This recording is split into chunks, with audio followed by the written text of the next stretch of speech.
Hello everybody, Rainbow Red Panda here, and this is my cat bug Squishable. I just got done reading the first Chew trade paperback.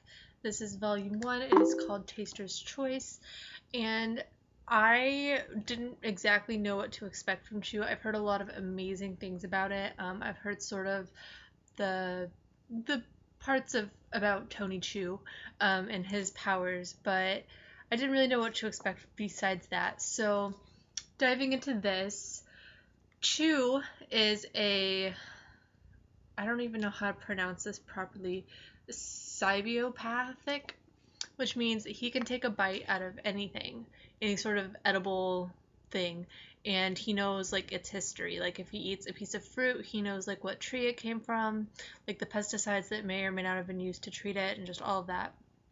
If he eats part of an animal, he sees its life, its death, all that kind of stuff, and that goes for human flesh and animal flesh. So if he like takes a bite out of a human, he knows like their history, their family, and in some cases he can get like names, addresses, like numbers for safe vaults, that kind of thing. And so he starts out as just a police officer, and in this area that in the United States, in this book, they have outlawed the consumption of birds because of bird flu.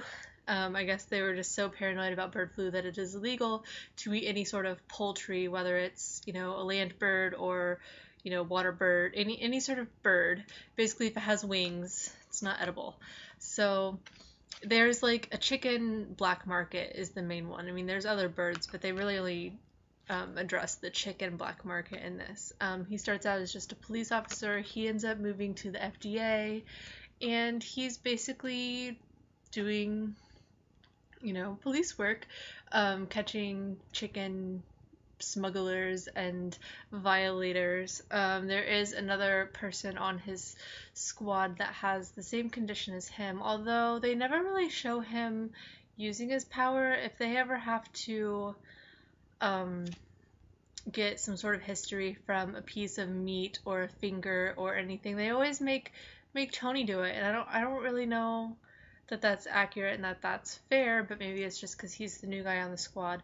But like him and his partner, they both have the same condition.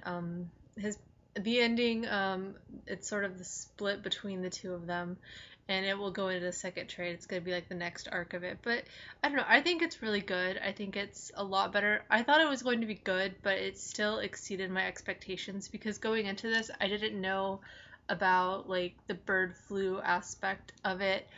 He also has this love interest who isn't really a love interest. It's like a one-sided thing. Like he is so in love with this person that he sees.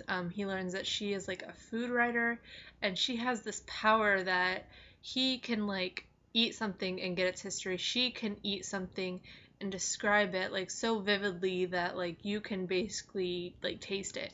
So he likes to read her food vlogs because he can't eat things properly, so he can actually like eat through her words, and so he likes that.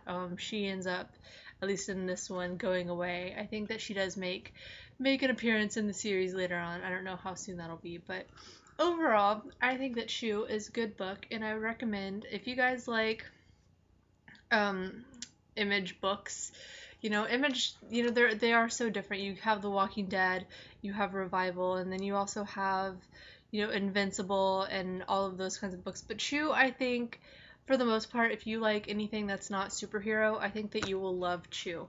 It is sort of, I think it's in its 40th issue right now. If you do read Revival, I would suggest at least getting sort of familiar with Chew, because there is going to be a Chew Revival like mashup book in the future. Tony Chew is going to be coming to the world. He's going to Wisconsin. After reading this, just reading the first trade, I have an idea as to what he might be doing in Wisconsin. But I won't know until that book comes out. So I'm really excited for it, and I really like this book. I have all of the trades, and then the trades that aren't out yet, I have the single issue. So I have the complete series in my disposal, so I'm probably going to be going through these really fast. So I would highly suggest it. And if you guys read too, let me know what you think. So that's all I have for this, and I will see you guys next time. Bye!